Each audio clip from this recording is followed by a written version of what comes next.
आज मु भेंडी मसला देकी फ्राई कर जाउची।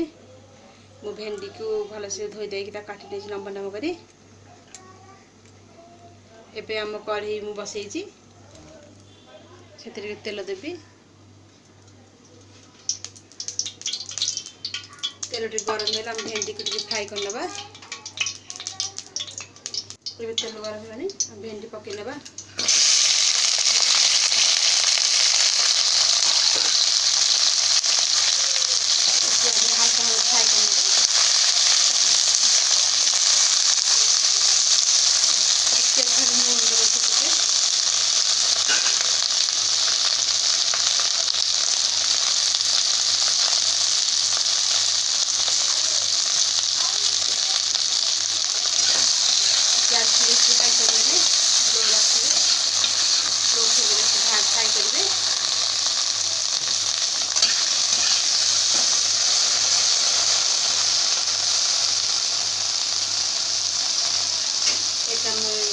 घोड़े घोड़े कर भेंडी आम फ्राई हो गलानी। एबे गैस बंद कर देबा। मसला में रेडी करिया।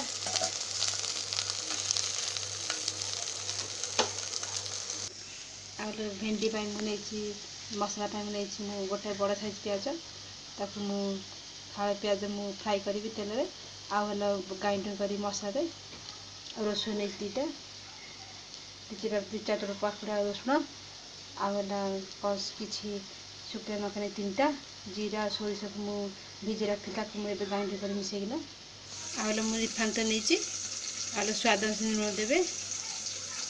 एवं कढ़ाई गरम हेलानी से तेल दबा। मु रिफाइन तेल बनाऊँ आप चले सोरिष तेल बन पारे। तेल टी गरम हेला आम प्याज दबा।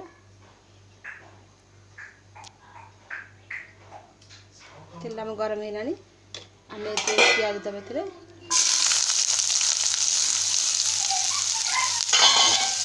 टिके हल्का से फ्राई कर लेगा। कलर चेंज कर प्याज मसला दबा कलर चेंज होगा।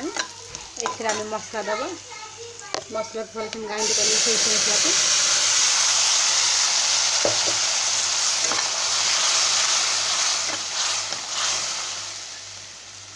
इथे हल्दी दबा। आम हल्दी दबा टिके बेसी देवे अल्प देवे। आगे टमाटो काटी रखी गोटे ताकू देदेबा। भल से कषि नाकू बेसी कषिबे सोरस अल्प कषिबे 5 मिनट पर्यंत 5-10 मिनट पर्यंत।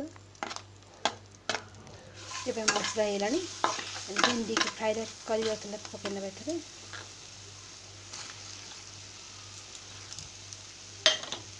मसला सहित भल से मिसई नवा।